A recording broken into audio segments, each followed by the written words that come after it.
જય સ્વામિનારાયણ. સહજાનંદ વિદ્યાલયના video lecture શિક્ષણમાં આપ સર્વ વિદ્યાર્થી મિત્રોનું હાર્દિક સ્વાગત છે.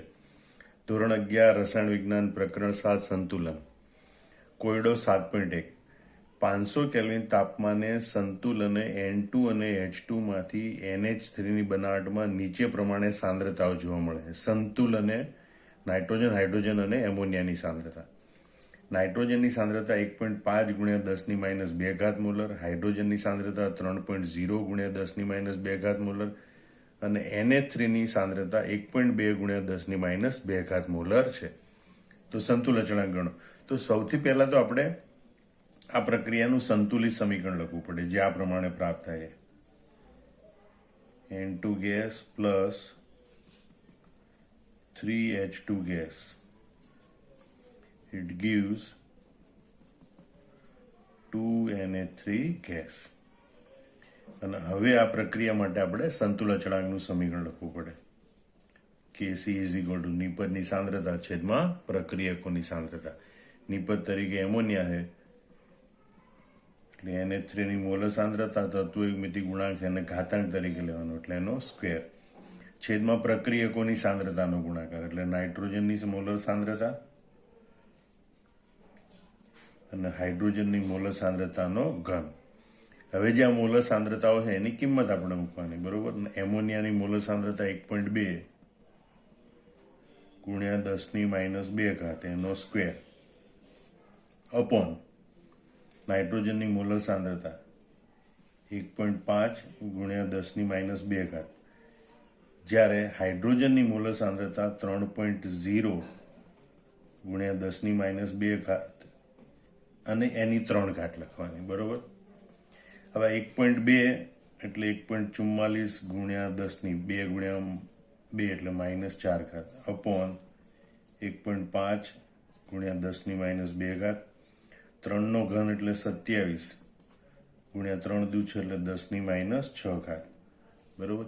હવે એનું આપણે સાદુરૂપ આપીએ તો જવાબ આવે છે 0.0355 ગુણ્યા 10⁻4 છે અને આ 6 ને 2 8 ઉપર જાય તો +8 થાય એટલે -4 + 8 એટલે +4 ઘાત. અને દશાંશ ચિહ્નને આપણે બે બાજુ આ બે અંક આ બાજુ લઈ જઈએ તો 3.55 ગુણ્યા 10⁻2 ઘાત. આમ આ પ્રક્રિયા માટે કેસીનું મૂલ્ય આવે 3.55 ગુણ્યા 10⁻2 ઘાત, બરોબર. પાઠ્યપુસ્તકમાં જે જવાબ આપેલો છે એ જવાબ આના કરતાં જુદો છે, પણ એમાં છાપ ભૂલ થઈ છે, એ જવાબ ખોટો છે. અહીંયા જવાબ આવશે કેસીનું મૂલ્ય 3.55 ગુણ્યા 10⁻2 ઘાત. હવે આપણે જોઈએ કોયડો 7.2. સંતુલને એક બંધ પાત્રમાં 800 કેલ્વિન તાપમાને સાંદ્રતાઓ નીચે પ્રમાણે મળે છે. N2 ની મોલર સાંદ્રતા 3.0 ગુણ્યા 10⁻3 ઘાત મોલર, O2 ની મોલર સાંદ્રતા બરાબર 4.2 ગુણ્યા 10⁻3 ઘાત મોલર અને નાઇટ્રિક ઓક્સાઇડ NO ની મોલર સાંદ્રતા બરાબર 2.8 ગુણ્યા 10⁻3 ઘાત મોલર છે.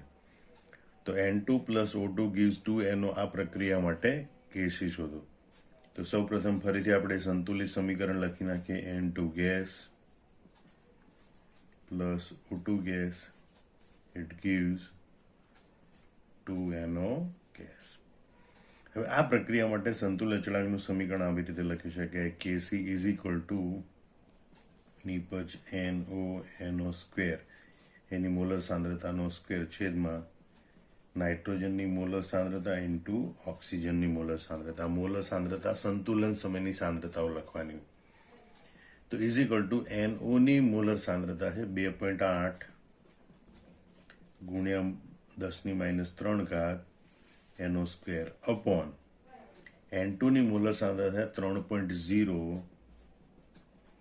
ગુણ્યા 10⁻3 ઘાત ગુણ્યા O2 ની મોલર સાંદ્રતા છે 4.2 ગુણ્યા 10⁻3 ઘાત મોલર, બરોબર. તો અહીંયા મોલરનો સ્ક્વેર, મોલર અને મોલર, બરોબર. અહીંયા molar square upon molar molar ઉડી જાય તો કેસીના સંતુલન અચળાંકને અહીંયા કોઈ એકમ રહેશે નહીં, બરોબર. હવે આપણે જોઈએ 2.8 નો સ્ક્વેર 7.84 ગુણ્યા 10⁻6 છેદમાં 3.0 ગુણ્યા 4.2 ગુણ્યા 10⁻3 10⁻3 એટલે 10⁻6 આ બંને ઉડી જાય. એનો મતલબ 7.8 ભાગ્યા 3.0 ગુણ્યા 4.2 અને માટે કેસીનો મૂલ્ય આવે 0.622. આમ આ પ્રક્રિયા માટે સંતુલન અચળાંક કેસીનું મૂલ્ય 0.622 હોય છે. હવે આપણે જોઈએ કોયડો 7.3. PCl5, PCl3 અને Cl2 એ 500 કેલ્વિન તાપમાને સંતુલનમાં છે અને તેમની સંતુલન સાંદ્રતા અનુક્રમે 1.59 મોલર PCl3, 1.59 મોલર Cl2 અને 1.41 મોલર PCl5 છે. હવે તમે જો અહીંયા PCl5 છે એનું વિઘટન થાય તો એના કારણે આપણને PCl3 અને Cl2 મળે. બરોબર, આ રીતે ફોસ્ફરસ પેન્ટાક્લોરાઇડ એના વિઘટનથી ફોસ્ફરસ ટ્રાયક્લોરાઇડ અને ડાયક્લોરિન વાયુ મળે છે. હવે આ પ્રક્રિયા માટે સંતુલન અચળાંક કેસીનું સૂત્ર આ પ્રમાણે લખી શકાય કે નિપજ PCl3 અને Cl2 ની મોલર સાંદ્રતાઓનો ગુણાકાર છેદમાં પ્રક્રિયક PCl5 ની મોલર સાંદ્રતા. PCl3 ની મોલર સાંદ્રતા 1.59 મોલર ગુણ્યા Cl2 ની મોલર સાંદ્રતા 1.59 મોલર અને છેદમાં PCl5 એની મોલર સાંદ્રતા 1.41 મોલર છે. બરોબર, 1 મોલર ઉડી જાય એટલે સંતુલન અચળાંકના એકમ તરીકે મોલર સાંદ્રતાનો 1 રહેશે. હવે 1.59 ગુણ્યા 1.59 ભાગ્યા 1.41 તો જવાબ આવે છે 1.79.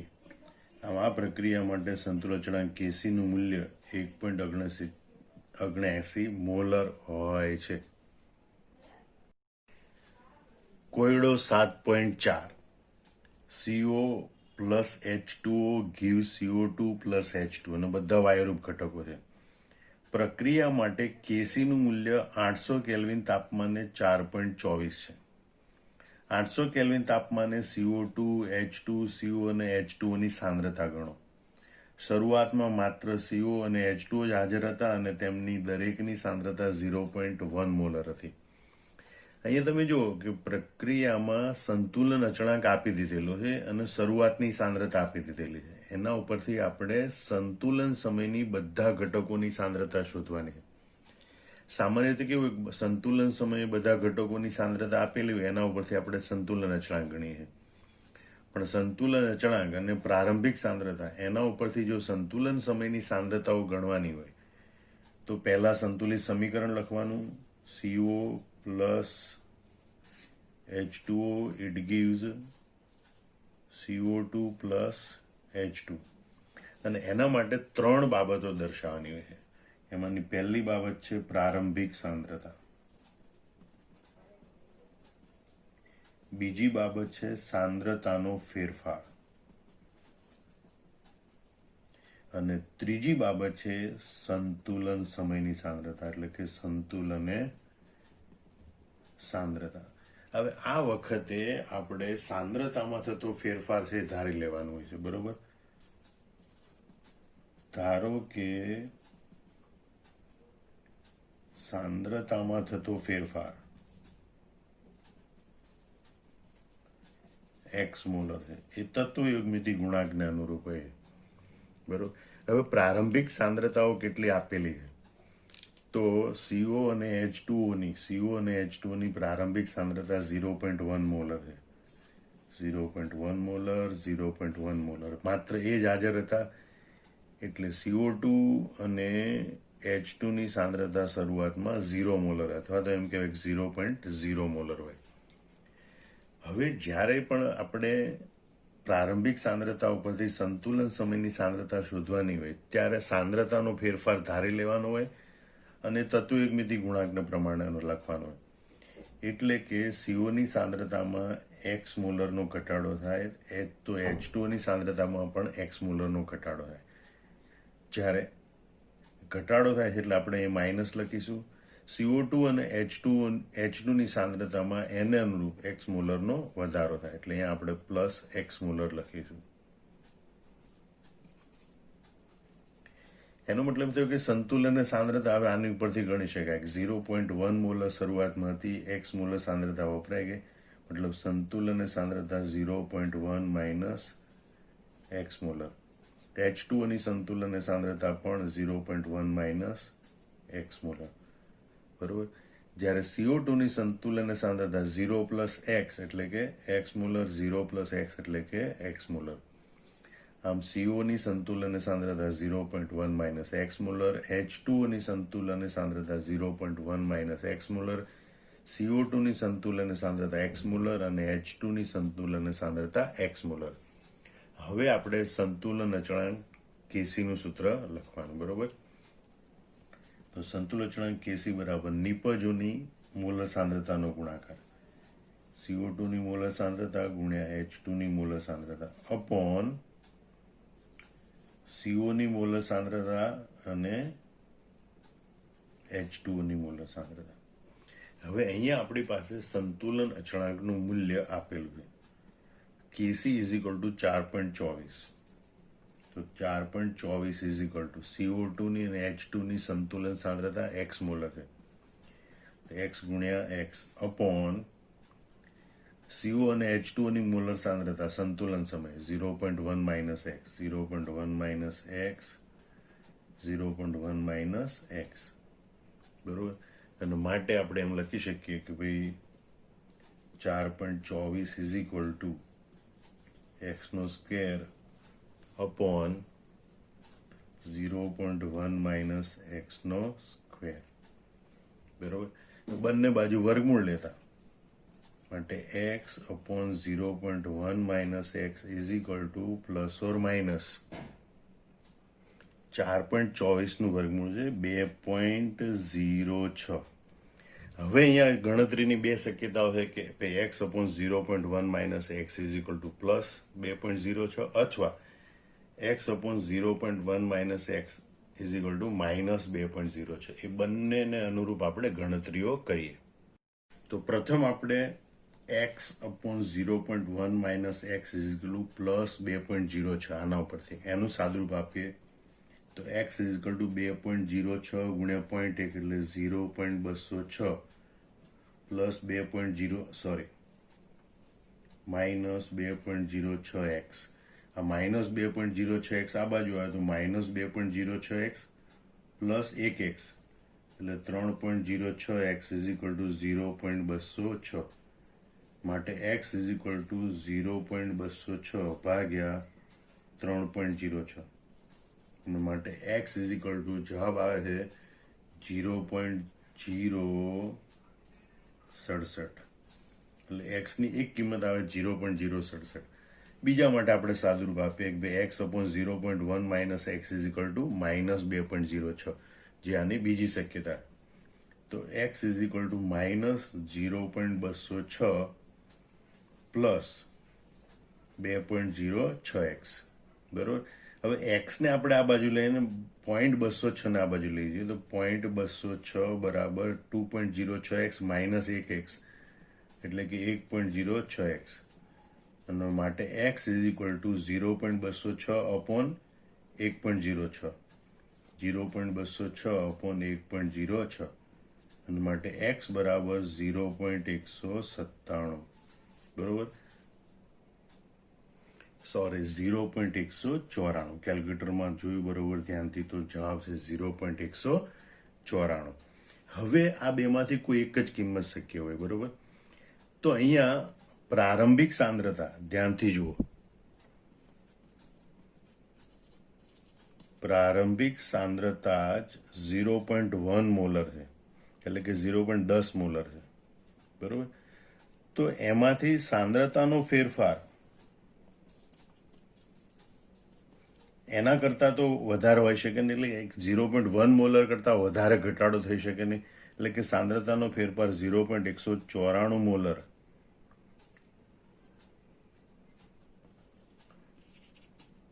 હોઈ શકે નહીં. કારણ કે 0.1 મોલર પદાર્થમાંથી 0.194 મોલર પદાર્થ વપરાઈ શકે નહીં, અને માટે અહીંયા એક્સ બરાબર 0.067 મોલર છે. હવે તમે જુઓ કે CO2 અને H2 બરોબર, એ બંનેની સંતુલન સમયની સાંદ્રતા એક્સ મોલર છે. માટે આપણે ગણતરી કરી છે કે ભાઈ CO2 ની સંતુલન સાંદ્રતા બરાબર H2 ની સંતુલન સાંદ્રતા બરાબર એક્સ મોલર. એક્સ મોલર એટલે કે 0.067 મોલર. આમ સંતુલન સમયની કાર્બન ડાયોક્સાઇડની અને હાઇડ્રોજનની સાંદ્રતા આપણને પ્રાપ્ત થાય છે 0.067 મોલર. એ રીતે CO અને H2O ની મોલર સાંદ્રતા, CO ની મોલર સાંદ્રતા બરાબર H2O ની મોલર સાંદ્રતા બરાબર 0.1 માઇનસ એક્સ બરાબર 0.1 minus 0.067 is equal two 0.033 molar. બરોબર, તમે આમ જોઈ શકો છો કે બધા ઘટકોની આપણે સાંદ્રતા લખી શકીએ. સંતુલન સમયની CO2 ની મોલર સાંદ્રતા 0.067 મોલર, H2 ની મોલર સાંદ્રતા 0.067 મોલર, CO ની મોલર સાંદ્રતા 0.033 મોલર અને H2O ની મોલર સાંદ્રતા 0.033 મોલર હોય છે. તો આમ આ રીતે જો સંતુલન અચળાંક આપણને આપેલો હોય અને પ્રારંભિક સાંદ્રતા આપેલી હોય તો સંતુલિત સમીકરણની નીચે આ ત્રણ વસ્તુઓ લખવાની હોય, ત્રણ બાબતો. એમાંથી સાંદ્રતાનો ફેરફાર આપણે તત્વયોગમિતિ ગુણાંકને અનુરૂપ ધારી લેવાનો હોય. માનો કંઈ 2CO2 લખ્યું તો અહીં +2x લખવાનું, અહીંયા 3H2O લખેલું તો અહીં -3x લખવાનું. એટલું ધ્યાન રાખવાનું. પછી આ બંનેની બાદબાકી કરવાની હોય, અહીંયા આ બંનેનો સરવાળો કરી સંતુલન સમયની સાંદ્રતાઓ દર્શાવવાની હોય, અને પછી સમીકરણનું સાદુરૂપ આપી અને એક્સનું મૂલ્ય શોધવાનું હોય, અને એક્સના મૂલ્યના આધારે પ્રક્રિયકો અને નિપજોની સંતુલન સાંદ્રતાઓની ગણતરી કરવાની હોય છે. હવે આપણે જોઈએ કોયડો 7.5. 2NOCl gas, it gives 2NO gas plus Cl2 gas. આ પ્રક્રિયા માટે સંતુલન અચળાંક કેસીનું મૂલ્ય 1096 કેલ્વિન તાપમાને 3.75 ગુણ્યા 10⁻⁶ બરોબર મોલર છે. તો આ તાપમાનને પ્રક્રિયા માટે કેપી ગણો. અહીં કેસીનું મૂલ્ય આપેલું છે, કેપીનું મૂલ્ય શોધવાનું છે. તો સૌથી પહેલા આપણે સમીકરણ લખીએ. 2NOCl gas it gives 2NO gas plus Cl2 gas. બરોબર. હવે આ પ્રક્રિયા માટે કેસીનું મૂલ્ય આપેલું છે. કેસી ઇઝ ઇક્વલ ટુ 3.75 ગુણ્યા 10⁻⁶. તો કેપીનું મૂલ્ય શોધવાનું. તો કેસી અને કેપી વચ્ચેનો સંબંધ દર્શાવતું સૂત્ર આપણી પાસે આવી રીતે છે. KP is equal to KC RT raise to delta NG. બરોબર. હવે આ બધા પદોની આપણે યાદી બનાવીએ કે ભાઈ કેસીનું મૂલ્ય તો આપણને આપેલું છે. આરનું મૂલ્ય આર બરાબર 0.0831 બરોબર litre bar kelvin inverse mole inverse. T બરાબર કેલ્વિન તાપમાન કેટલું છે? 1069 કેલ્વિન તાપમાન રકમમાં આપેલું છે. ડેલ્ટા એનજી એટલે વાયુરૂપ નિપજના કુલ મોલ માઇનસ વાયુરૂપ પ્રક્રિયકોના કુલ મોલ. બરાબર. આ સમજાવવા માટે લખ્યું. તમે ડાયરેક્ટ લખી શકો કે વાયુરૂપ નિપજના કુલ મોલ 2 ને 1 3 છે, માઇનસ વાયુરૂપ પ્રક્રિયકના મોલ 2 છે. એટલે ડેલ્ટા એનજીનું મૂલ્ય કેટલું છે? 1. હવે આ બધી કિંમતો આપણે એમ મૂકીએ. કેસીનું મૂલ્ય છે 3.75 ગુણ્યા 10⁻⁶ ગુણ્યા આરનું મૂલ્ય છે 0.0831 ગુણ્યા ટીનું મૂલ્ય છે 1069 અને એની 1 ઘાતાંક. 1 ઘાતાંક એટલે સીધા પદોને આપણે ગુણાકારમાં લઈ શકીએ. ઇઝ ઇક્વલ ટુ 3.75 ગુણ્યા 10⁻⁶ ગુણ્યા 0.0831 ગુણ્યા 1069 બરાબર બરાબર 333.21 ગુણ્યા 10⁻6 એટલે કે 3.33 ગુણ્યા 10⁻4 આટલું આપણને કેપીનું મૂલ્ય પ્રાપ્ત થાય છે. આમ કોયડો 7.1 થી 7.5 વિડીયો બરોબર જોઈ સમજી પછી નોટબુકમાં રકમ લખી અને દાખલા જાતે ગણી નાખવા. જય સ્વામિનારાયણ.